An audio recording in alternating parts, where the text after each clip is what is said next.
Hello बच्चों, स्वागत है आपका अपने यूट्यूब चैनल जैकपुर पे। आज के इस वीडियोज़ में बच्चों हम करने वाले हैं झारखंड शैक्षिक अनुसंधान एवं प्रशिक्षण परिषद रांची के द्वारा जो मासिक मूल्यांकन आप लोगों का किया जा रहा है सितंबर महीने का।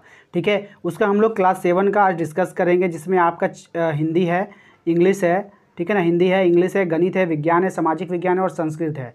तो इसमें हम सबसे पहले बच्चों जो है ये करने वाले हैं गणित का सॉल्व करेंगे, क्योंकि गणित एक ऐसा विषय है जिसमें बच्चे को अक्सर परेशानी होती है। तो सबसे पहले हम लोग गणित को सॉल्व करेंगे। एक साथ वीडियो बनाने पर वीडियोस काफ़ी लंबी हो जाती है, जिससे आप लोगों को देखने में काफ़ी प्रॉब्लम्स होती है डेटा के कारण। तो हम लोग इसको पार्ट बाय पार्ट देखेंगे। आज इस पार्ट में हम लोग देखेंगे गणित को।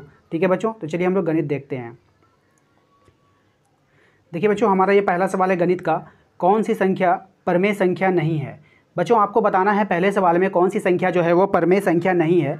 देखिए बच्चों, परमेय संख्या जो होती है वो वो p/q के फॉर्म में होती है, जो 0 के बराबर नहीं होती है। ठीक है बच्चों, तो आप देखिए यहाँ पर जो है 1/0 हो गया, तो इसका वैल्यू क्या हो गया, 0 हो गया। ठीक है बच्चों, तो इस प्रकार से आपका जो आंसर हो जाएगा एक नंबर का ऑप्शन नंबर डी होगा। ऑप्शन नंबर डी इसका आंसर हो जाएगा कि 1/0 जो है वो एक परमेय संख्या नहीं है। ठीक है बच्चों, तो उम्मीद करते हैं कि आपको समझ में आ गया है बच्चों। चलिए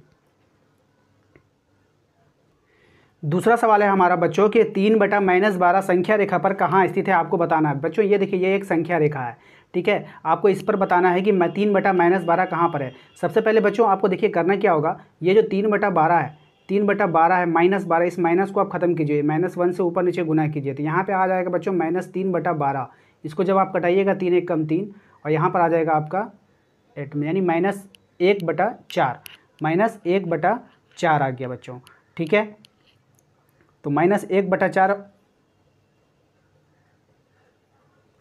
अब आपको बताना है बच्चों -1/4 कहाँ पर होगा।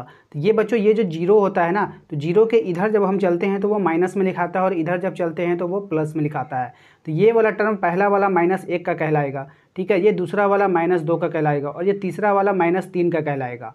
ठीक है बच्चों, तो अब आप बताइए -1/4 जो है वो कहाँ पर आने वाला है। तो ये यहाँ 0 से 1 यहाँ पे आएगा, तो 0 और n और 0 के बीच में आपका -1/4 आने वाला है। ठीक है बच्चों, चलिए नेक्स्ट सवाल पे चलते हैं। हमारा नेक्स्ट सवाल है तीसरा नंबर सवाल। देखिए क्या है, तीसरे नंबर सवाल में आपसे कहा जा रहा है -21/36 को मानक रूप में लिखिए। -21/36 को मानक रूप में लिखना। -21/36 को जब हम मानक रूप में लिखेंगे तो एक काम करना है, ऐसी संख्या से उसको भाग देना है जो दोनों को काट सके। इसलिए हमने यहाँ पे क्या किया है, 3/3 से इसको भाग दे दिया, ऊपर भी 3 से और नीचे भी 3 से। जब आप ऊपर नीचे 3 से भाग देंगे तो ये कट जाएगा 7 बार में, और ये कट जाएगा 12 बार में, और ये माइनस का माइनस यहाँ लिखा जाएगा। तो इस तरह से आपका आंसर हो जाएगा -7/12। -7/12 इसका आंसर हो जाएगा। चलिए अपने नेक्स्ट सवाल पर चलते हैं। बच्चों हमारा अगला सवाल है 4 नंबर सवाल को ध्यान से देखिएगा। 4 नंबर सवाल में आपसे कहा जा रहा है 3/-15 में से 5/12 को घटाना है। ठीक है, और चलिए इसे देखते हैं, इसे किस तरह से सॉल्व किया जाएगा। बच्चों देखिए, सबसे पहले हमने सवाल लिखा है 3/-15 में से घटाना था किसको, 5/12 को। तो यहाँ पर आप देखिए, यहाँ पर जब हम एलसीएम लेंगे ना, एलसीएम हम लोग नीचे वाला का लेते हैं, तो यहाँ पर एलसीएम में दिक्कत क्या हो रही है बच्चों कि यहाँ पर माइनस में आ रहा है। सबसे पहले आप करेंगे क्या, इस नीचे वाले माइनस को खत्म करेंगे। नीचे वाले माइनस को खत्म करने के लिए ऊपर और नीचे दोनों को -1 से गुना करना होगा। इसके बाद क्या होगा, ये आपका खत्म हो जाएगा। यहाँ पर देखिए क्या हो जाएगा बच्चों, 3 × 3 -3 ऊपर चला जाएगा, और ये नीचे वाला माइनस खत्म हो जाएगा, माइनस माइनस प्लस हो जाएगा। ठीक है, और यहाँ पर आपका बच गया -5/12। -5/12 बचने के बाद आपको करना क्या होगा, इन दोनों 12 और 15 का आपको एलसीएम लेना है। जब आप 12 और 15 का एलसीएम लीजिएगा बच्चों इस तरह से, तो आपका एलसीएम 60 आने वाला है। इसके बाद बच्चों हम लोग करते क्या हैं कि 15 को 60 से भाग देते हैं, 4 बार में भाग जाएगा, 4 को 3 से गुना कीजिएगा तो 12 आ जाएगा। उसके बाद 12 को 5 से भाग दीजिएगा, कितना बार में, 5 बार में जाएगा, 5 को 5 से गुना कीजिएगा बच्चों तो 25 आ जाएगा। ठीक है, यहाँ पर भी माइनस है, यहाँ पर भी माइनस है, दोनों माइनस माइनस आपस में जुड़ जाएगा। तो माइनस माइनस जुटने के बाद क्या हो जाएगा बच्चों, 37, -37/60 आपका आंसर हो जाएगा। चलिए बच्चों अपने अगले सवाल पर चलते हैं। बच्चों हमारा अगला सवाल जो है क्वेश्चन नंबर 5 को ध्यान से देखिए। क्वेश्चन नंबर 5 में आपसे कहा जा रहा है -1/3 में से -1/3 के बीच 2 परिमेय संख्या ज्ञात करना है, यानी इन दोनों के बीच में आपको 2 परिमेय संख्या बताना है। तो चलिए बच्चों देखते हैं किस तरह से हम -1/3 और 1/3 के बीच में 2 परिमेय संख्या बताएंगे। सबसे पहले बच्चों देखिए, यहाँ पर हमने सवाल लिख दिया है -1/3 और -1/2 के बीच में आपको क्या बताना है बच्चों, परिमेय संख्या बताना है। क्या बताना है बच्चों, परिमेय संख्या बताना है इन दोनों के बीच में। ठीक है बच्चों, सबसे पहले हम लोग करेंगे क्या, -1/3 को और 2/2 से गुना करेंगे और इसको भी 2/2 से गुना कर देंगे। इसके बाद जो हमारा बनकर संख्या बनकर आएगा -2/6, यहाँ पे आ जाएगा 2/6। ठीक है बच्चों, अगर हम संख्या रेखा की बात करें, संख्या रेखा जो हमारा बनता है इस तरीके से संख्या रेखा बनता है, तो हम लोग 0 से स्टार्ट करते हैं और इस तरफ प्लस में चलता है और इस तरफ माइनस में चलता है बच्चों।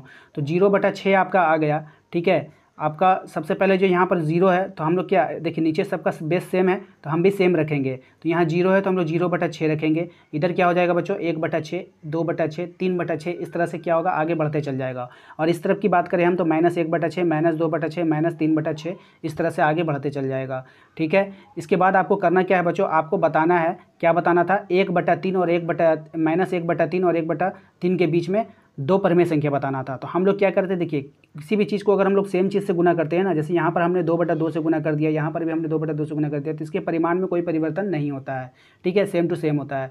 तो इसलिए हम लोग क्या करेंगे, अब इसके और इसके बीच का निकालेंगे। इसके और इसके बीच का तो नहीं निकाल करके हम लोग क्या निकालेंगे, -2/6 और 2/6 के बीच में कितनी परिमेय संख्या है। अब यहाँ पे देखिए, -2/6 यहाँ पर है आपका, यहाँ पर आया है, और सिर्फ 2/6 यहाँ पर आया। इसके बीच में देखिए 3 परिमेय संख्या दिखाई दे रहा है। आपको करना क्या है, आपको सिर्फ 2 का आंसर देना है। आप कोई भी 2 यहाँ पर दे सकते हैं। तो हमने यहाँ पर आंसर में लिख दिया -1/6 और प्लस में 1/6। ठीक है बच्चों, हमने 2 आंसर लिख दिया। आप इसमें से आप 0/6 भी दे सकते थे।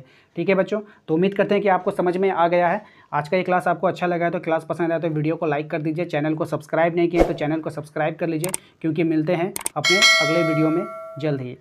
चलिए, तब तक के लिए थैंक यू।